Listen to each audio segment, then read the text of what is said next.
परमेश्वरा गुरु साक्षात् परब्रह्म तस्मै श्री गुरुवे नमः। अखंड मंडलाकारं व्याप्ति चराचरं तत्पदं दर्शितं देवं तानमामि गुरुदेव।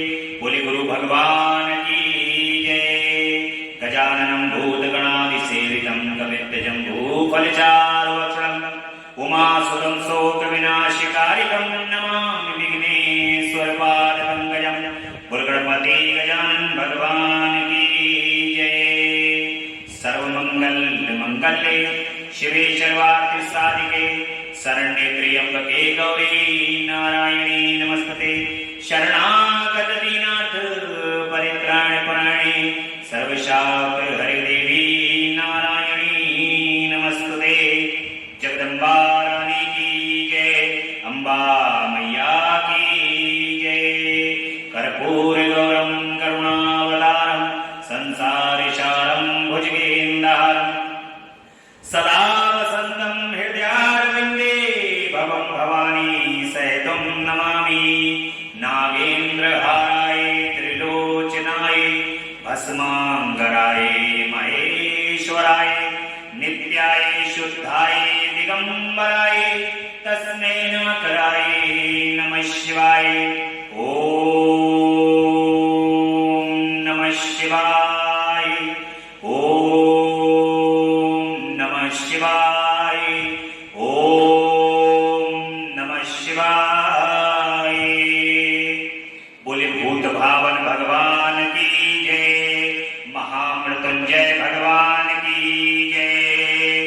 बोले हर हर महादेव शिव शंभू कैलाशपति की जय। भगवान श्री गुरुदेव की असीम अनुकंपा से माता पिता के आशीर्वाद आप सभी भक्तों के भाग्य के कारण प्रेम श्रद्धा विश्वास अटूट भगवान के श्री चरण कमल में स्नेह रखने के कारण ही जगदम्बा पराअंबा पराशक्ति और भगवान शिव ने दसों दिशाओं से हम भक्तों पर कृपा की है जो उनकी कथा को सुनने का सौभाग्य प्राप्त हुआ। भगवान की कथा का आज 21वां दिन है और ये तो बात निश्चित है कि जब जगदम्बा और भगवान शिव कृपा करते हैं तभी उनकी कथा को सुनने का सौभाग्य प्राप्त। परम कृपा परम आनंदमयी और परम आनंद परम प्रसन्न चित्त रहने वाले भोलेनाथ और जगदम्बा दोनों जब कृपा करते हैं तभी भक्तों को उनकी कथा के रस का पान करने का सौभाग्य प्राप्त होता है। भगवान कृपा करते हैं तब उनके दर्शन प्राप्त होते हैं और भगवान के दर्शन उनकी कथा प्रतिदिन अपने भक्तों के विश्वास को दृढ़ करने के लिए अपने भक्तों के लिए ये जताने के लिए कि मैं तुम्हारे आसपास ही हूं, भगवान नित्य आपको विभिन्न प्रकार की लीलाओं को करके दर्शन प्रदान करता है। भगवान जो लीला करते हैं, भगवान जिस प्रकार से आपको दृश्य होते हैं देखते दिखाई देने लगते हैं, जैसा कि मुझे स्मरण आ रहा है कि हम लोग जब केदारनाथ की यात्रा पर गए थे तो उस समय केदारनाथ की पहाड़ी पर सामने भगवान भोलेनाथ भूत भावन भोलेनाथ कोई भी ऐसा हिस्सा नहीं था जहां पर भूत भावन भोलेनाथ हमें दिखाई नहीं। हर पहाड़ी हर पर्वत पर भूत भावन भोलेनाथ किसी न किसी रूप में हम लोगों को लगातार दिखाई देते। यानी कि इसका सीधा सा अर्थ है प्रभु लगातार मेरे भोले लगातार ये जता रहे थे कि भक्तों जिस भावना से तुम मेरे पास तक यहां चल करके आए हो तो जैसे तुम मुझे देखने की कोशिश कर रहे हो ऐसे ही मैं भी तुम्हें देख रहा हूं। इसीलिए तो तुम्हें दिखाई दे रहे लाखों की संख्या में भक्त दर्शन करने के लिए आते हैं, परंतु जो श्रद्धा और विश्वास अपने नेत्र में अपने भोलेनाथ और जगदम्बा के लिए रखता है उनको वो दिखाई देते हैं। भक्तों के मन के अंदर जागृति हुई कि जब भोलेनाथ इन पर्वतों पर हैं तो जगदम्बा भी होगी। तो कुछ ही देर बाद जगदम्बा ने भी दर्शन प्रदान किए और जगदम्बा भी वहां पर्वत के ऊपर दिखाई देने लगे। तो आपकी श्रद्धा, आपका विश्वास ही भगवान के दर्शनों को प्राप्त करता है। जब ये माया रूपी आवरण आपकी आंखों के आगे से हट जाता है तभी साक्षात रूप में प्रभु के दर्शन प्राप्त हो जाते हैं। एक वृक्ष है, उस वृक्ष के ऊपर दो तरीके के कबूतर बैठे हैं। एक सफेद रंग के हैं और एक काले रंग के। वो दोनों तरीके के कबूतर, एक कबूतर खा रहे हैं और एक कबूतर शांत बैठे हैं। जो खा रहे हैं वो भोग रहे हैं। खाने का मतलब भोग कहते हैं, भोग। भोग का मतलब हम खिला रहे हैं। तो जो खा रहे हैं इसका मतलब वो भोग रहे हैं और जो शांत बैठे हैं वो ध्यान की मुद्रा में हैं। उनका भोग नहीं है, भोग से मुक्त है। ऐसे ही भगवान की कृपा है। जिनको कृपा प्राप्त हो गई है वो शांत है। जिनको कृपा प्राप्त हो गई है वो शांत हैं और जो भगवान की कृपा को प्राप्त करने वाले हैं वो निरंतर भगवान की श्रद्धा, विश्वास, उनकी भक्ति, उनकी पूजा अर्चना में लगे हुए। इसलिए निरंतर अविरल रूप से जब तक अपने प्रभु के श्री चरण कमल के साक्षात दर्शन ना हो जाए तब तक एक भक्त को चैन से नहीं बैठता। और जब दर्शन हो जाएंगे फिर और चैन नहीं पड़ेगा, क्योंकि एक बार यदि आपने दर्शन कर लिए तो फिर चैन नहीं आएगा। फिर ये संसार आपको अच्छा लगने वाला नहीं। फिर उनका ऐसा लगेगा कि आज क्या करूं कि जो मुझे आज दर्शन हो जाए। ऐसा ही प्रयास जो है वो निरंतर रहेगा। हृदय बार बार बार बार बार बार उन्हीं को, उन्हीं के श्री चरण कमल के दर्शन के लिए लालायित है। तो इसलिए ये जो प्रयास है, ये कथा रूपी भगवान का एक पूजन है, एक यज्ञ है। इस यज्ञ के अंदर ये प्रयास है कि हमारा हृदय उनके श्री चरण कमल तक पहुंच जाए। एक एक शब्द जो इसमें से निकल रहा है वो आपके हृदय को उनके श्री चरण कमल से जोड़ रहा है। ये व्यर्थ नहीं।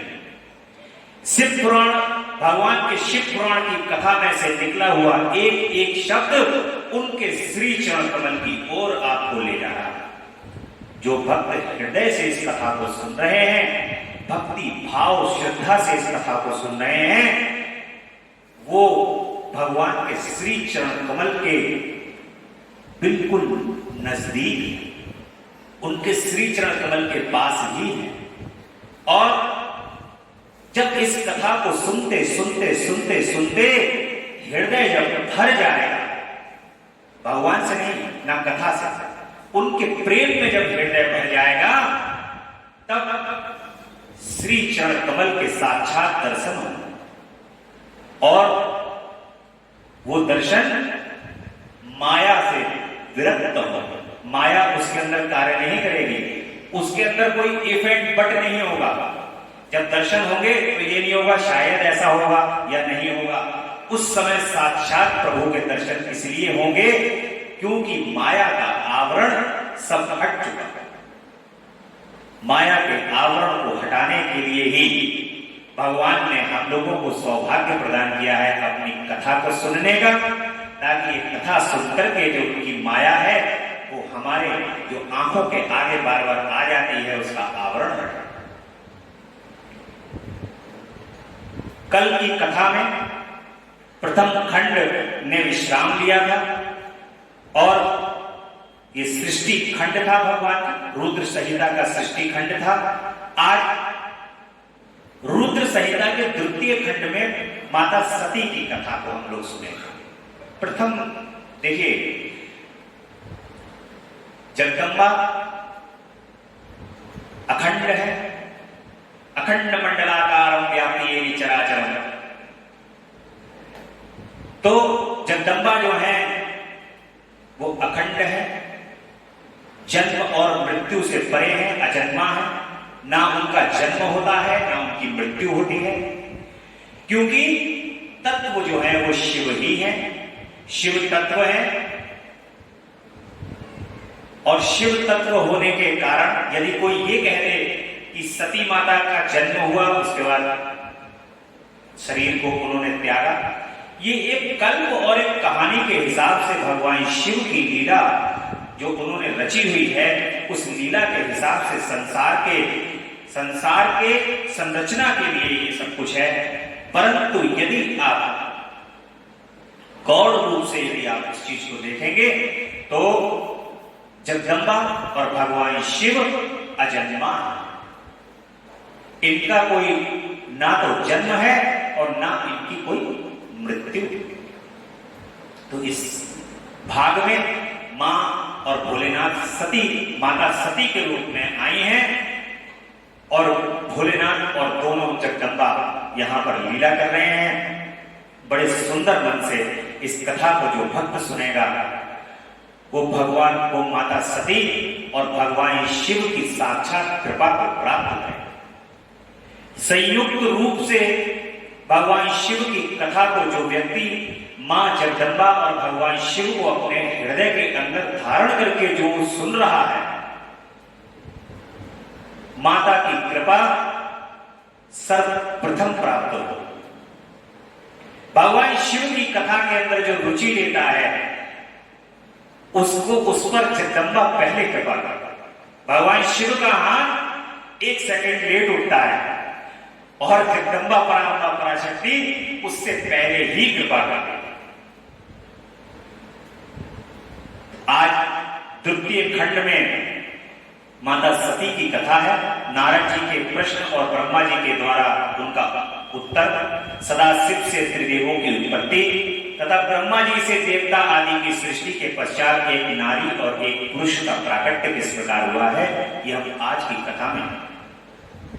नारद जी कहते हैं कि महाभाग महाप्रभु विधाता, आपके मुखारविंद से मंगल करणी शंभु कथा सुनते सुनते मेरा मन नहीं भरा है।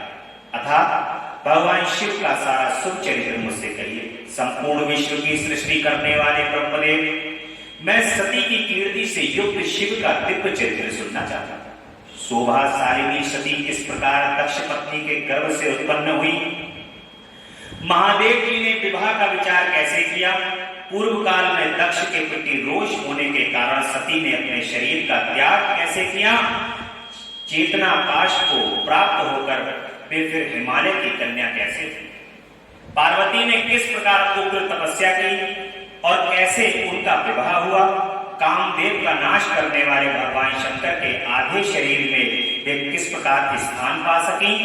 महामते, इन सब बातों को आप विस्तार पूर्वक बताइए।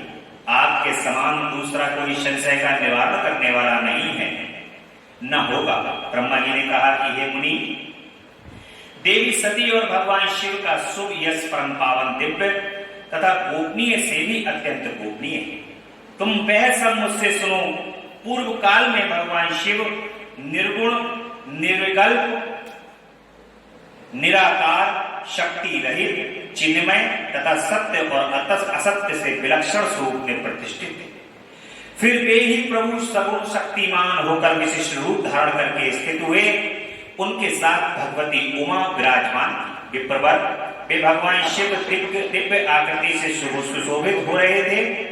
उनके मन में कोई विकार नहीं था, वे अपने परात्पर स्वरूप में प्रतिष्ठित थे। मुनि श्रेष्ठ, उनके बाएं अंग से भगवान विष्णु, दाएं अंग से मैं ब्रह्मा और मध्य अंग अर्थात हृदय से रुद्रदेव प्रकट हुए। मैं ब्रह्मा सृष्टि का करता हुआ, भगवान विष्णु जगत का पालन करने लगे। और स्वयं रुद्र ने संहार का कार्य संभाला। इस प्रकार भगवान सदाशिव स्वयं ही 3 रूप धारण कर स्थित हुए। उन्हीं की आराधना करके मुझ लोक पिता महाब्रह्मा ने देवता, असुर और मनुष्य आदि संपूर्ण जीवों की सृष्टि की। दक्ष आदि प्रजापतियों और देव शिरोमणियों की सृष्टि करके मैं बहुत प्रसन्न हुआ तथा अपने को सबसे अधिक ऊंचा मानने लगा। हे मुनि, जब मारीची, अत्रि, पुलह, पुलस्त्य, अंगिरा, क्रतु, वशिष्ठ, नारद, दक्ष और भृगु इन महान प्रभावशाली मानस पुत्रों को मैंने उत्पन्न किया, तब मेरे हृदय में अत्यंत मनोहर रूप वाली एक सुंदर नारी उत्पन्न हुई, जिसका नाम संध्या है। वह दिन में क्षीण हो जाती, परंतु सायकाल में उसका रूप सौंदर्य खिल उठा।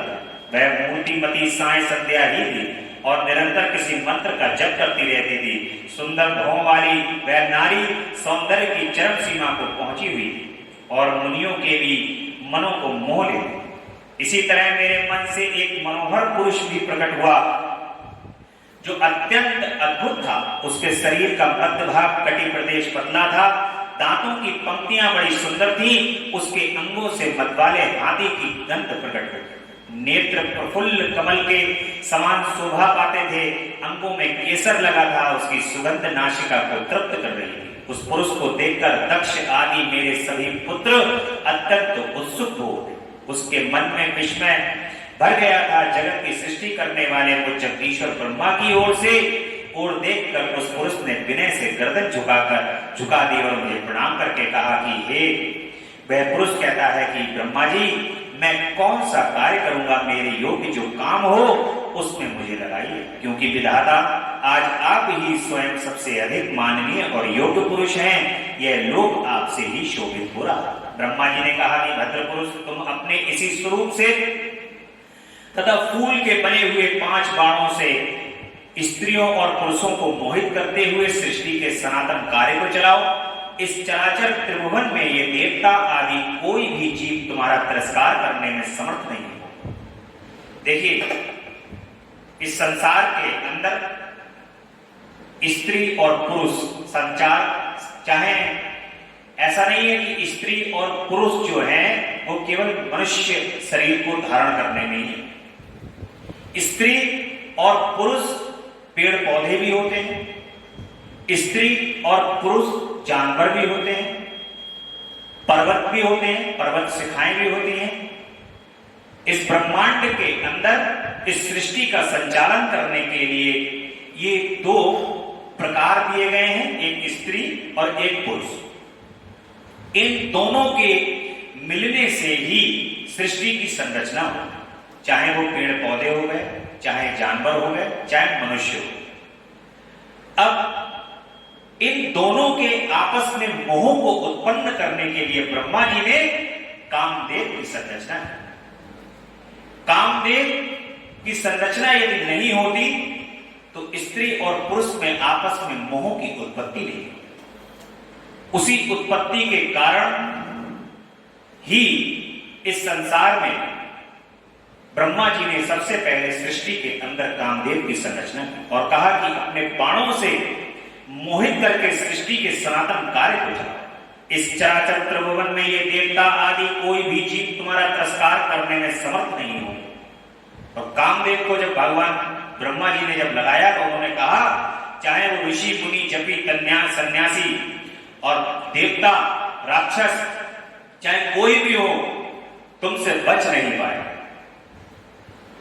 बचता तो वो है जो अपने प्रभु की शरणागत में, भगवान भोलेनाथ ही अपनी शरण में रख करके बचाते हैं, अन्यथा यहां पर कोई और बच नहीं सकता।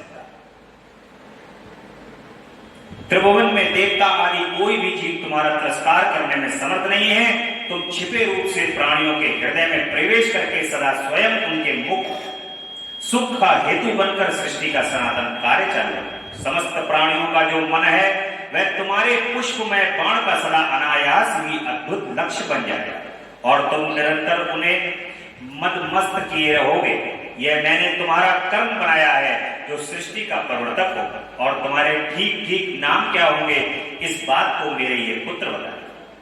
सुरश्रेष्ठ ऐसा कहकर अपने पुत्र के मुख की ओर से दृष्टिपात करके मैं क्षण भर के लिए अपने कमलमय आसन पर चुपचाप बैठा।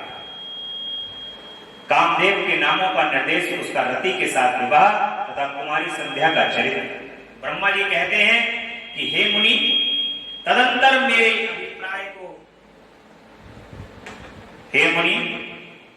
मेरे अभिप्राय को जानने वाले मरीचि आदि मेरे पुत्र सभी मुनियों ने उस पुरुष का उचित नाम रखा। दक्ष आदि प्रजापतियों ने उसका मुंह देखते ही परोक्ष के भी सारे वृतांत जानकर उसे रहने के लिए स्थान और पत्नी प्रदान की। मेरे पुत्र मरीचि आदि द्विजों ने उस पुरुष के नाम निश्चित करके उससे ये युक्ति युक्त बात कही। ऋषि बोले, तुम जन्म लेते ही हमारे मन को मथने लगे हो, इसलिए लोक में मनमथ नाम से विख्यात हो। मनोभव तीनों लोकों में तुम इच्छा अनुसार रूप धारण करने वाले होगे। तुम्हारे समान सुंदर कोई दूसरा नहीं है। अतः काम रूप होने के कारण तुम काम नाम से भी विख्यात हो। लोगों को मनमस्त बना देने के कारण तुम्हारा एक नाम मदन होगा। तुम बड़े दर्प से उत्पन्न हुए हो, इसलिए तुम्हें दर्पक कहलाओगे और सदर्प होने के कारण ही जगत में कंदर्प नाम से भी तुम्हारा ख्याति हो। समस्त देवताओं को का सम्मिलित बल पराक्रम भी तुम्हारे समान नहीं होगा। अतः सभी स्थानों पर तुम्हारा अधिकार होगा और तुम सर्वव्यापी हो। जो आदि प्रजापति है वे ही एक पुरुषों में श्रेष्ठ दक्ष तुम्हारी इच्छा के अनुरूप पत्नी स्वयं देंगे। वह तुम्हारी कामनी तुमसे अनुराग रखने वाली होगी। ब्रह्मा जी ने कहा कि मुनि, तदंतर मैं वहां से अदृश्य हो गया। इसके बाद दक्ष मेरी बात का स्मरण करके कंदर्प से बोले, कामदेव, मैंने शरीर में समस्त उत्पन्न हुई मेरी ये कन्या सुंदर रूप और उत्तम गुणों से सुशोभित है। इसे तुम अपनी पत्नी बनाने के लिए ग्रहण करो। तुम गुणों की दृष्टि से सर्वदा तुम्हारे योग्य है। महातेजस्वी मनोभव ये सदा तुम्हारे साथ रहने वाली और तुम्हारे रुचि के अनुसार चलने वाली होगी। धर्मता ये सदा तुम्हारे अधीन रहेगी।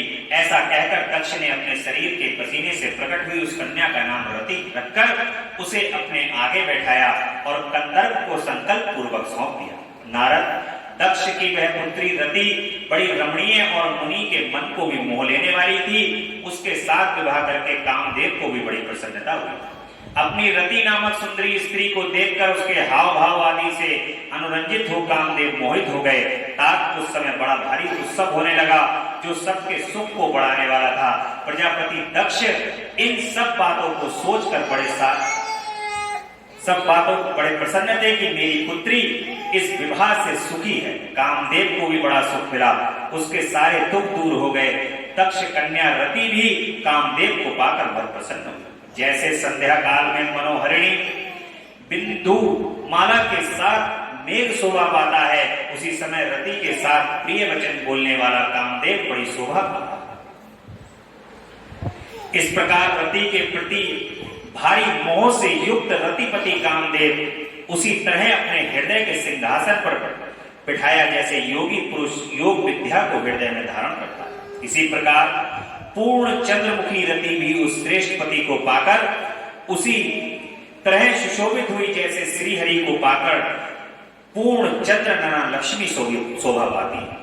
सूत जी कहते हैं कि ब्रह्मा जी का यह कथन सुनकर मुनि श्रेष्ठ नारद मन ही मन बड़े प्रसन्न हुए और भगवान शंकर का स्मरण करके हर्ष पूर्वक बोले कि महाभाग विष्णु शिष्य महामते विधाता, आपने चंद्रमौली शिव की यह अद्भुत लीला कही है। अब मैं यह जानना चाहता हूं कि विवाह के पश्चात जब कामदेव प्रसन्नता पूर्वक अपने स्थान को चले गए, दक्ष भी अपने घर को पधारे तथा आप और आपके मानस पुत्र भी अपने अपने धाम को चले गए, तब पितरों को उत्पन्न करने वाली ब्रह्म कुमारी संध्या कहां थी? उसने क्या किया और किस पुरुष के साथ उसका विवाह हुआ? संध्या का यह सब चरित्र विशेष रूप से बताइए। ब्रह्मा जी ने कहा कि मुनि, संध्या का वह सारा सुख चरित्र सुनो जिसे सुनकर समस्त कामनियां सदा के लिए सती साध्वी हो सकती हैं। वह संध्या जो पहले मेरी मानस पुत्री थी, तपस्या करके शरीर को त्याग कर मुनि श्रेष्ठ मेघातिथि की बुद्धिमती पुत्री होकर अरुंधति के नाम से विख्यात है। उत्तम व्रत का पालन करके उस देवी ने ब्रह्मा विष्णु और महेश्वर के कहने से श्रेष्ठ व्रतधारी महात्मा वशिष्ठ को अपना पति चुना। माता अरुंधति और ऋषि वशिष्ठ का आश्रम गुवाहाटी गुवाहाटी में माता कामाख्या का जहां पर मंदिर है, उस माता कामाख्या के मंदिर के पास एक पहाड़ी है। वहां पहाड़ी पर वशिष्ठ ऋषि और अरुंधति माता का आश्रम, दो पहाड़ हैं, पर्वत हैं। माता देखिए, एक बार का प्रसंग है जो ध्यान आ गया, मेरे पापा बताया करते थे। एक समय की बात है, माता अरुंधति और ऋषि वशिष्ठ बड़ा भगवान शिव का और माता का बड़ा पूजन किया करते थे। तो ऋषियों के मन के अंदर तो ये अभिलाषा होती ही नहीं है कि ये शरीर सदा के लिए रहे, मैं अमर हूं। परंतु जो ऋषि पत्नी थी माता अरुंधति, वो भी बड़ी धर्मज्ञ थी, अपने पति के साथ पूजन और यज्ञ इत्यादि किया करती थी। उनके मन के अंदर एक ऐसा विचार था कि क्यों ना हम ये इस चराचर जगत के अंदर रह करके सदैव माता का और भोलेनाथ का पूजन करते रहे, शरीर को धारण करते। एक दिन की बात है, दोनों बड़े सुंदर सामग्री एकत्रित करके माता का पूजन कर रहे हैं, भोलेनाथ का पूजन कर रहे हैं। इतने में जगदम्बा जो है वो वहां पर आ जाते हैं। माता अरुंधति और ऋषि वशिष्ठ को देख करके जगदम्बा कहती है कि अरे वाह, ये जोड़ी तो बहुत सुंदर है। ऋषि वशिष्ठ को और माता अरुंधति को देख करके मेरा तो मन है कि ये जोड़ी कभी नष्ट ही ना हो। जगदम्बा अम्बा पराशक्ति जब देखती हैं तो कहती हैं कि मेरा तो ऐसा मन है कि ये जोड़ी कभी नष्ट ना हो। अब जिसको अजर अमर पूर्ण दिसो तो हो, जिसको मां ने कह दिया कि अमर हो जाओ, वो सृष्टि फिर उसको कभी नष्ट नहीं कर सकती। इसलिए ऋषि वशिष्ठ और माता अरुंधति सात शरीर इस पृथ्वी पर हमारे बीच आज भी उपस्थित है। दो पर्वतमालाएं हैं, उन पर्वतमालाओं को ये कहा जाता है, जो अरुंधति माता और वशिष्ठ ऋषि दोनों पर्वतमालाएं ऐसी मिली हुई हैं। ऐसा कहा जाता है कि शरीर में बदल जाते हैं और फिर भगवान का पूजन। तो मां की कृपा से उनको अमृत तो प्राप्त हुआ है। ये कथा इसलिए ध्यान आ गई क्योंकि माता अरुंधति और ऋषि वशिष्ठ का यहां पर जिक्र है, तो ये कथा भी सुनना आवश्यक थी। नारद जी ने पूछा कि भगवान संध्या ने कैसे, किस लिए और कहां तप किया, किस प्रकार शरीर त्याग कर वह मेधातिथि की पुत्री हुई। ब्रह्मा, विष्णु और शिव, इन तीनों देवताओं के बताए हुए श्रेष्ठ व्रतधारी महात्मा वशिष्ठ को उसने किस तरह अपना पति बनाया। पितामह, ये सब मैं विस्तार के साथ सुनना चाहता हूं और अरुंधति के इस कौतूहल पूर्ण चरित्र का आप यथार्थ रूप से वर्णन सुन। ब्रह्मा जी ने कहा कि मुनि, संध्या के मन में एक बार सकाम भाव आ गया था, इसलिए उस साध्वी ने यह निश्चय किया कि वैदिक मार्ग के अनुसार मैं अग्नि में अपने इस शरीर की आहुति दे दूं। आज से इस भूतल पर कोई भी देहधारी उत्पन्न होते ही काम भाव से युक्त ना हो, इसके लिए मैं कठोर तपस्या करके मर्यादा स्थापित करूंगी। तरुणावस्था से पूर्व किसी पर भी काम का प्रभाव नहीं पड़ेगा, ऐसी सीमा निर्धारित करूंगी। इसके बाद इस जीवन को त्याग दूंगी। मन ही मन ऐसा विचार करके संध्या चंद्रभागा नामक उस श्रेष्ठ पर्वत पर चली गई, जहां से चंद्रभागा नदी का प्रादुर्भाव हुआ। मन में तपस्या का दृढ़ निश्चय लिए संध्या को श्रेष्ठ पर्वत पर गई। हुई जान मैंने अपने समीप बैठे हुए वेद वेदांत के परांगत विद्वान सर्वज्ञ जितात्मा ज्ञान योगी पुत्र वशिष्ठ से कहा कि बेटा वशिष्ठ, मनस्वनी संध्या तपस्विनी की अभिलाषा से चंद्रभाग नामक पर्वत पर गई हैं, तुम जाओ और उसे विधि पूर्वक दीक्षा दो।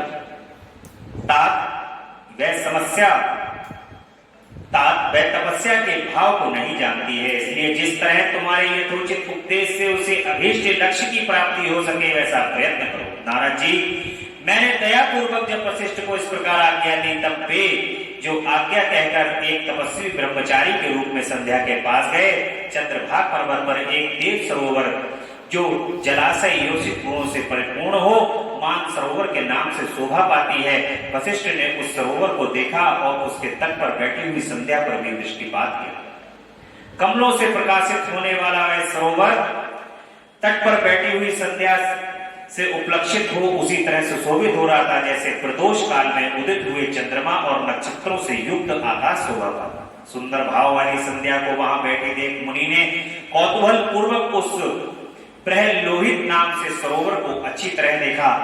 उसी प्रकार पर्वत के शिखर से दक्षिण समुद्र की ओर जाती हुई चंद्रभागा नदी का भी उन्होंने दर्शन किया। जैसे गंगा हिमालय से निकलकर समुद्र की ओर जाती है, उसी प्रकार चंद्रभागा के पश्चिम शिखर का भेदन करके वह नदी समुद्र की ओर आ रही है। उस चंद्रभाग पर्वत पर प्रहलोहित सरोवर के किनारे बैठी हुई संध्या को देखकर वशिष्ठ जी ने आदर पूर्वक पूछा। वशिष्ठ जी कहते हैं कि भद्रे, तुम इस निर्जन पर्वत पर किस लिए आई हो, किसकी पुत्री हो, तुमने यहाँ क्या करने का विचार किया है, मैं ये सब सुनना चाहता हूँ। यदि छिपाने योग्य बात ना हो तो बताओ। महात्मा वशिष्ठ की यह बात सुनकर संध्या ने उन महात्मा की ओर देखा। वे अपने तेज से प्रज्वलित अग्नि के समान प्रकाशित हो रहे थे। उन्हें देखकर ऐसा जान पड़ता था मानो ब्रह्मचर्य देह धारण करके आ गया हो। वह मस्तक पर जटा धारण किए बड़ी शोभा पा रहे थे। संध्या ने उन तपोधन को आदर पूर्वक प्रणाम करके कहा। संध्या कहती है कि ब्राह्मण, मैं ब्रह्मा जी की पुत्री हूँ, मेरा नाम संध्या है और मैं तपस्या करने के लिए इस निर्जन पर्वत पर आई हूँ। यदि मुझे उपदेश देना आपको उचित जान पड़े तो आप मुझे तपस्या की विधि बताइए, मैं यही करना चाहती हूँ, दूसरी कोई गोपनीय बात नहीं है। मैं तपस्या के भाव को, उस करने के नियम को बिना जाने ही तपोवन में आ गई हूँ, इसलिए चिंता से सूखी जा रही हूँ और मेरा हृदय कांपता है। संध्या की बात सुनकर ब्रह्म वेत्ताओं में श्रेष्ठ वशिष्ठ जी ने, जो स्वयं सारे कार्यों के ज्ञाता थे, उससे दूसरी कोई बात नहीं पूछी। वह मन ही मन तपस्या का निश्चय कर चुकी थी और उसके लिए अत्यंत उद्यमशील थी। उस समय वशिष्ठ ने उनसे भक्तवत्सल भगवान शंकर का स्मरण करके इस प्रकार कहा। वशिष्ठ जी कहते हैं कि स्वभाव ने जो सबको महान और उत्कृष्ट, सबसे महान और उत्कृष्ट तेज हैं, जो उत्तम और महान तप हैं तथा जो सबके परमाध्य हैं, परमात्मा हैं, उन भगवान शंभु को तुम हृदय में धारण करो, जो अकेले ही धर्म, अर्थ, काम और मोक्ष के आदि कारण हैं। उन त्रिलोकी के आदि सृष्टा अद्वितीय पुरुषोत्तम शिव का भजन करो। आगे बताए जाने वाले मंत्र से देवेश्वर शंभु की आराधना करो, उससे तुम्हें सब मिल जाएगा, इसमें संशय नहीं है। ओम नमः शंकराय नमः। ओम नमः शंकराय नमः। ओम नमः शंकराय नमः। ओम। इस मंत्र का निरंतर जप करते हुए मौन तपस्या आरंभ करो और जो मैं नियम बताता हूं उन्हें सुनो। तुम्हें मौन रहकर ही स्नान करना होगा, मौनालंबन पूर्वक ही महादेव की पूजा करनी होगी। देखिए, मौन का इस जीवन के अंदर बड़ा ही है। मौन को रखने से व्यक्ति को, ऐसे तो 24 घंटे में 2 घंटे का समय रात्रि में निद्रा के अलावा, क्योंकि आप लोग कहोगे कि 6 घंटे 7 घंटे तो हम नींद ले लेते हैं, तब तक तो मौन रहते ही। उस मौन के अलावा जो आप 17-18 घंटे जगते हो, उस जगने में कम से कम 2 घंटे आपको मौन रहना चाहिए। उस मौन को रहने से, या सप्ताह में 1 दिन व्यक्ति को ऐसा बनाना चाहिए कि जब व्यक्ति मौन रहे, क्योंकि जो मौन रहता है उसके अंदर की सब शक्तियां जो हैं वो वैसे की वैसे ही बनी रहेगी। मौन रहने से, बोलने से क्या होगा, जितना बोलोगे शक्ति क्षीण होगी, क्योंकि जो बोलोगे कुछ ना कुछ अलग बोलो, ज्यादा बोलो। जब अलग बोलोगे, ज्यादा बोलोगे, तो एक दिन भी अगर ऐसा करोगे तो उन सब चीजों से बच जाओ और शक्ति का उत्सर्जन होगा। केवल जल का पूर्ण आहार कर सकती हो। जब तीसरी बार छठा समय आए तब केवल उपवास किया करो। इस तरह तपस्या की समाप्त छठे काल में जलाहार एवं उपवास की क्रिया होती रहेगी। देवी इस प्रकार की जाने वाली मौन तपस्या ब्रह्मचर्य का फल देने वाली तथा संपूर्ण अभिष्ट मनोरथों को संपूर्ण करने वाली होती। यह सत्य है, इसमें कोई संशय नहीं। अपने चित्त में ऐसा सुख उद्देश्य लेकर के इच्छा अनुसार शंकर जी का चिंतन करो, वे प्रसन्न होने पर तुम्हें अवश्य ही अभिष्ट फल प्रदान करें। इस तरह संध्या को तपस्या करने की विधि का उपदेश दे मुनिवर वशिष्ठ यथोचित रूप से उनसे विदा ले वहीं अंतर ध्यान हो गए। ब्रह्मा जी कहते हैं, मेरे पुत्रों में श्रेष्ठ महाप्राज्ञ तपस्या के नियम का उपदेश दे। जब वशिष्ठ जी अपने घर चले गए तब के उस विधान को सुनकर संध्या मन ही मन बहुत प्रसन्न हुई। फिर तो वह सानंद मन से तपस्विनी के योग वेश बनाकर बृहलोहित सरोवर के तट पर तपस्या कर। वशिष्ठ जी के तपस्या के लिए जिस मंत्र को साधन बताया था, उसी से उत्तम भक्ति भाव के साथ वह भगवान शंकर की आराधना कर रहे हैं। उसने भगवान शिव में अपने चित्त को लगा दिया और एकाग्र मन से वह बड़ी भारी तपस्या करने लगी। उस तपस्या में लगे हुए उनके 4 युग व्यतीत हुए।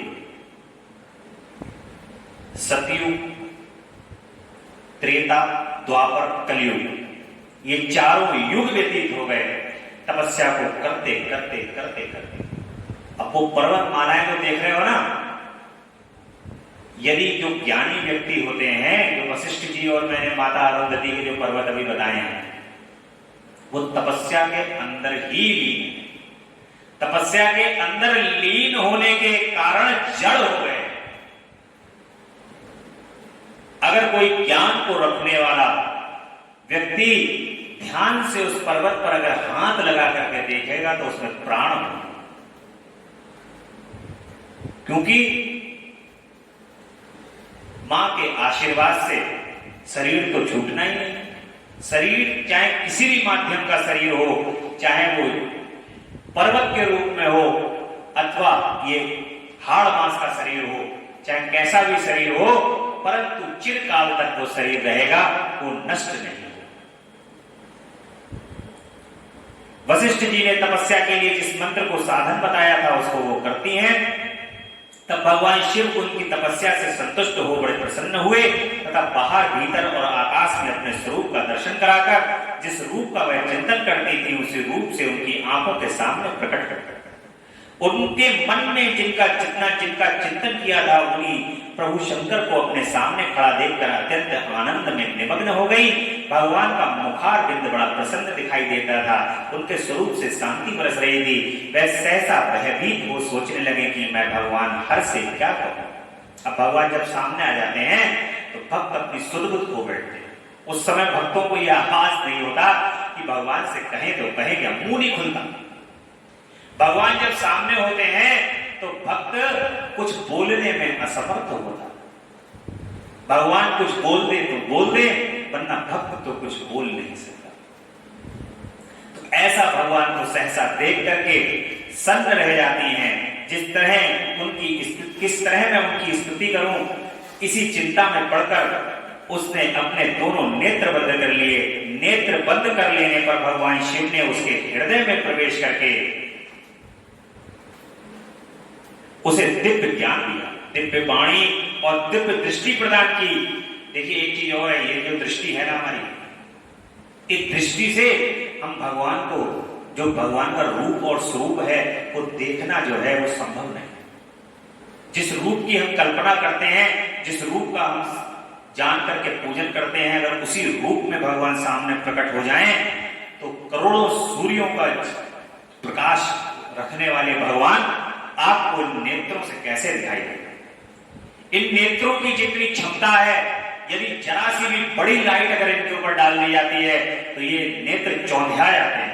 और करोड़ों सूर्य जहां से उदय होते हो, वो जब उनको हम अपने इन खुले नेत्रों से कैसे देख सकते हैं। इसके लिए भगवान जब कृपा करते हैं तो दिव्य दृष्टि प्रदान करते हैं। वो दिव्य दृष्टि भगवान हृदय के अंदर प्रवेश करते हैं और हृदय के अंदर प्रवेश करने के बाद दृष्टि प्रदान करते हैं। उस दृष्टि से भगवान के दर्शन। तब वह कठिनाई से ज्ञात होने वाले जगदीश्वर शिव को प्रत्यक्ष देखकर उनकी स्तुति करने लगती हैं। संध्या कहती है, जो निराकार और परम ज्ञान गम्य है, जो ना तो स्थूल है, ना सूक्ष्म है और ना उच्च ही है, तथा जिनके स्वरूप का योगी जन अपने हृदय में भीतर चिंतन करते हैं, उन्हीं लोक सृष्टा भगवान शिव को नमस्कार है। जिन्हें सर्व कहते हैं, जो शांत स्वरूप निर्मल सर्वकार और ज्ञान गम्य हैं, अपने ही प्रकाश में स्थित हो प्रकाशित होते हैं, जिनके विकार का अत्यंत अभाव है, जिनमें जो आकाश मार्ग की भांति निर्गुण निराकार बताए गए हैं, तथा जिनका रूप अज्ञान अंधकार मार्ग से सर्वथा परे है, उन नित्य प्रसन्न आप भगवान शिव को मैं प्रणाम करती हूँ, जिनका रूप एक अद्वितीय शुद्ध बिना माया के प्रकाशमान सच्चिदानंदमय सहज निर्विकार चिदानंदमय सत्य ऐश्वर्य से युक्त प्रसन्न तथा लक्ष्मी को देने वाले हैं। उन आप भगवान शिव को नमस्कार है, जिनके स्वरूप की ज्ञान रूप से ही उद्भावना की जा सकती है, जो इस जगत से सर्वथा भिन्न है। वह सत्व प्रधान ध्यान के योग आत्म स्वरूप और सारभूत सबको पार लगाने वाले तथा पवित्र वस्तुओं से भी परम पवित्र उन आप महेश्वर मेरा आपको नमस्कार है। आपका जो स्वरूप शुद्ध मनोहर रत्न आभूषण से विभूषित तथा स्वच्छ कर्पूर के समान गौरवन है, जिसने अपने हाथों में पर अभय शूल और मुंड धारण कर रखा है, उस दिव्य चित्त में सगुण साकार विग्रह से शोभित आप योग युक्त भगवान शिव को नमस्कार है। आकाश पृथ्वी दिशाएं जल तेज तथा काल जिनके रूप हैं, उन आप परमेश्वर को नमस्कार है। प्रधान प्रकृति और पुरुष जिनके शरीर से प्रकट हुए हैं, अर्थात वे दोनों जिनके शरीर हैं, इसीलिए जिनका यथार्थ रूप व्यक्त है, उन भगवान शंकर को बारंबार नमस्कार है। जो ब्रह्मा होकर जगत की सृष्टि करते हैं और विष्णु होकर संसार का पालन करते हैं, तथा जो रुद्र होकर अंत में सृष्टि का संहार करेंगे, उन्हीं आप भगवान सदाशिव को बारंबार नमस्कार है। जो कारण की भी कारण है, दिव्य अमृत रूप ज्ञान तथा अणिमा आदि ऐश्वर्य को प्रदान करने वाले हैं, समस्त लोकांतरों का वैभव देने वाले हैं, स्वयं प्रकाश रूप है तथा प्रकृति से भी परे हैं, उन परमेश्वर शिव को नमस्कार है, नमस्कार है। यह जगत जिन्हें भिन्न नहीं कहा जाता है, जिनके चरणों में पृथ्वी तथा अन्यान्य अंगों से संपूर्ण दिशाएं हैं, सूर्य चंद्रमा कामदेव एवं अन्य देवता प्रकट हुए हैं, और जिनकी नाभि से अंतरिक्ष का आविर्भाव हुआ है, उन्हीं आप भगवान शंभु को मेरा नमस्कार है। प्रभु आप ही सबसे उत्कृष्ट परमात्मा हैं, आप ही नाना प्रकार की विद्याएं हैं, आप ही हर संहार करता है, आप ही सद्ब्रह्म तथा परब्रह्म हैं। आप सदा विचार से तत्पर रहते हैं, जिनका ना आदि है, ना मध्य है और ना अंत ही है, जिनमें सारा जगत उत्पन्न हुआ है, जो मन और वाणी के विषय नहीं है, उन महादेव की स्तुति में कैसे कर सकूं। ब्रह्मा आदि देवता तथा तपस्या के धनी मुनि भी जिनके रूपों का वर्णन नहीं कर सकते, उन्हीं परमेश्वर का वर्णन अथवा स्तंभन में कैसे कर सकती हूँ। हे प्रभु, आप निर्गुण और मैं गूढ़ स्त्री हूँ, आपके गुणों को कैसे जान सकती हूँ। आपका रूप तो ऐसा है जिसे इंद्र सहित संपूर्ण देवता और असुर भी नहीं जानते हैं। महेश्वर आपको नमस्कार है, तपोमय आपको नमस्कार है, देवेश्वर शंभु मुझ पर प्रसन्न होइए, आपको बार-बार मेरा नमस्कार है। ब्रह्मा जी कहते हैं कि नारद संध्या का ये स्तुति पूर्ण वचन सुनकर उसके द्वारा भली भांति प्रसन्न चित्त हुए भक्त वत्सल भगवान परमेश्वर शंकर प्रसन्न हुए।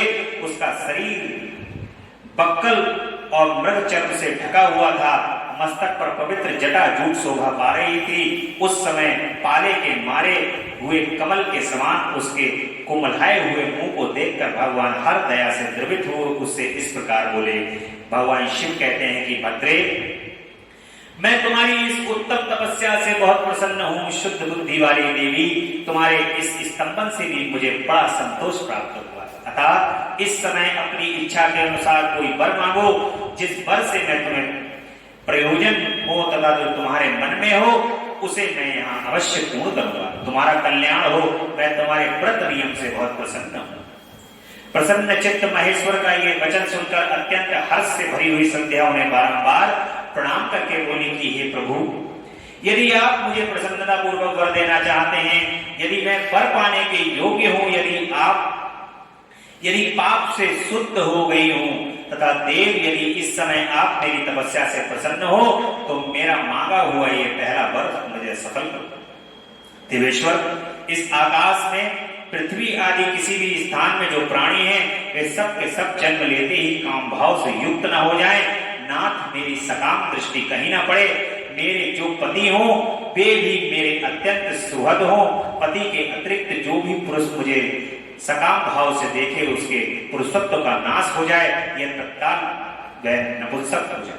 निष्पाप संध्या का यह वचन सुनकर प्रसन्न हुए भक्तवत्सल भगवान शंकर ने कहा कि देवी संदेह सुनो भद्रे, तुमने जो वर मांगा है वह सब तुम्हारी तपस्या से संतुष्ट होकर मैंने दे दिया। प्राणियों के जीवन में मुख्यतः 4 अवस्थाएं होती हैं। पहली शैशवावस्था, दूसरी कौमारावस्था, तीसरी यौवनावस्था और चौथी वृद्धावस्था। तीसरी अवस्था प्राप्त होने पर देहधारी जीव काम भाव से युक्त होंगे। कहीं कहीं दूसरी अवस्था के अंतिम भाग में ही प्राणी सकाम हो जाएंगे। तुम्हारी तपस्या के प्रभाव से मैंने जगत में सकाम भाव के उदय की यह मर्यादा स्थापित कर दी है, जिससे देहधारी जीव जन्म लेते ही कामासक्त न हो जाएं। तुम भी इस लोक में वैसे ही दिव्य सती भाव को प्राप्त करो जैसा तीनों लोकों में दूसरी किसी स्त्री के लिए संभव नहीं होगा। पाणी ग्रहण करने वाले पति के सिवा जो कोई भी पुरुष सकाम होकर तुम्हारी ओर देखेगा वह तत्काल नपुंसक हो जाएगा, दुर्बलता को प्राप्त हो जाएगा। तुम्हारे पति महान तपस्वी तथा दिव्य रूप से प्रसन्न एक महाभाग महर्षि होंगे जो तुम्हारे साथ कल्पों तक जीवित रहेंगे। तुमने मुझ में जो वर मांगे थे वे सब मैंने पूर्ण कर दिए। अब मैं तुमसे तुम्हारी बात कहूँ जो पूर्व जन्म से संबंध रखती हैं। तुमने पहले से ही ये प्रतिज्ञा कर रखी है कि मैं अग्नि में अपने शरीर को त्याग दूंगी। उस प्रतिज्ञा के सफल करने के लिए मैं तुम्हें एक उपाय बताता हूं, उसे निसंदेह करो। मुनिवर, मेधा तिथि का ये यज्ञ चल रहा है जो 12 वर्षों तक चालू रहने वाला है। उसमें अग्नि पूर्णतः प्रज्वलित है। तुम बिना विलंब किए उस अग्नि में अपने शरीर का उत्सर्ग कर दो। इसी पर्वत की उपत्य काल में चंद्रभागा नदी के तट पर तापसाश्रम में मुनि का मेघा तिथि महायज्ञ अनुष्ठान करते हैं। तुम स्वच्छंदता पूर्वक वहां जाओ। मुनि तुम्हें वहां देख नहीं सकेंगे। मेरी कृपा से तुम मुनि की अग्नि में प्रकट हुई पुत्री होगी। तुम्हारे मन में जिस किसी स्वामी को प्राप्त करने की इच्छा हो उसे हृदय में धारण कर उसी का चिंतन करते हुए तुम अपने शरीर को उस यज्ञ की अग्नि में होम कर दो। संदेह, जब तुम इस पर्वत पर 4 युगों तक के लिए कठोर तपस्या कर रही थी, उन्हीं दिनों उस चतुर्युगी का सतयुग बीत जाने पर त्रेता के प्रथम भाग में प्रजापति दक्ष के बहुत सी कन्याएं हुई। उन्होंने अपनी ही उन सुशीला कन्याओं का यथायोग वरों के साथ विवाह कर दिया। उनमें से 27 कन्याओं का विवाह उन्होंने चंद्रमा के साथ किया। चंद्रमा के अन्य सब पत्नियों को छोड़कर केवल रोहिणी से प्रेम करने लगे। इसके कारण क्रोध से भरे हुए दक्ष ने जब चंद्रमा को शाप दे दिया तब समस्त देवता तुम्हारे पास आए, परंतु संदेह तुम्हारे मन जो मुझ में लगा हुआ था अतः तुमने ब्रह्मा जी के साथ आए हुए उन देवताओं पर दृष्टिपात नहीं किया। तब ब्रह्मा जी ने आकाश की ओर देखकर और चंद्रमा पुनः अपने स्वरूप को प्राप्त करे इस उद्देश्य के मन में रख करके उन्हें शाप से छुड़ाने के लिए एक नदी की सृष्टि की जो चंद्र या चंद्रभागा नदी के नाम से विख्यात हुई। चंद्रभागा के प्रादुर्भाव काल में ही महर्षि मेघा तिथि यहाँ उपस्थित हुई। तपस्या के द्वारा उनकी समानता करने वाला ना कोई हुआ है और ना होगा, और ना ही उन महर्षि ने महान विधि विधान के साथ दीर्घ काल तक चलने वाले ज्योतिष होम नामक यज्ञ का आरंभ किया है। उसमें अग्निदेव के पूर्ण रूप से प्रज्वलित हो रहे हैं। उसी आग में तुम अपने शरीर को डाल दो और परम पवित्र हो जाओ। ऐसा करने से इस समय तुम्हारी इस प्रतिज्ञा जो है वो पूर्ण हो जाए। इस प्रकार संध्या को उसके हित का उपदेश देकर देवेश्वर भगवान शिव वही अंतर ध्यान हो। ऐसा संध्या को उसकी तपस्या का परम फल तो तभी प्राप्त हो गया जब भगवान शिव उसको साक्षात आकर के दर्शन प्रदान कर देते हैं।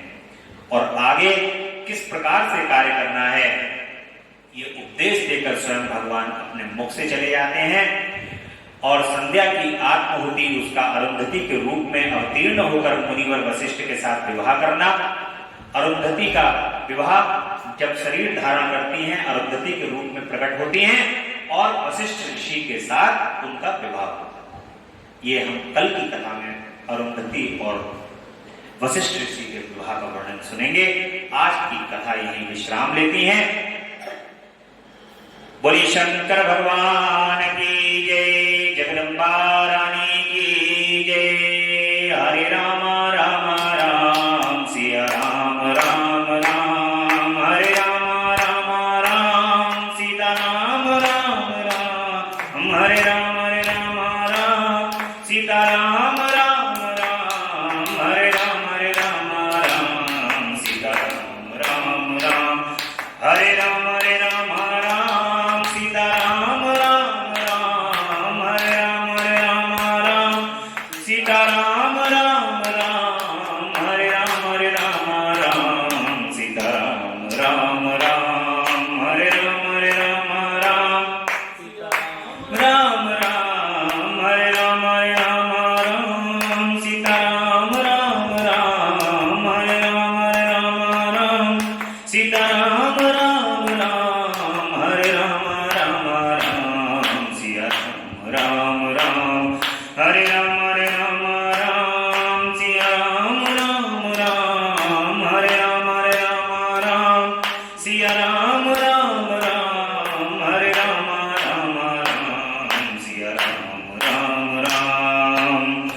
भक्तवत्सल भगवान की जय।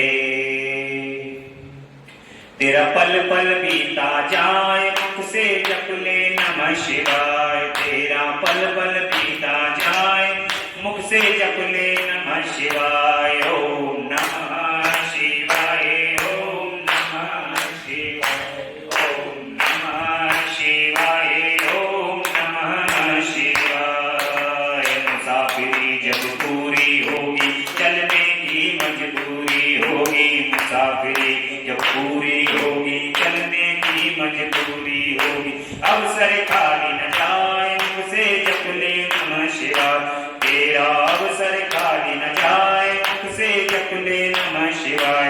ओम नमः शिवाय, ओम नमः शिवाय, नमः शिवाय, ओम नमः शिवाय, ओम नमः शिवाय, ओम नमः शिवाय। ओम नमः शिवाय का निरंतर और अविरल जाप करते रहिए, भगवान शिव का पूजन करते रहिए, भगवान शिव आपका कल्याण करते रहेंगे। बोलिए हर हर हर महादेव, हर हर हर महादेव, हर हर हर हर महादेव। शिव शंभो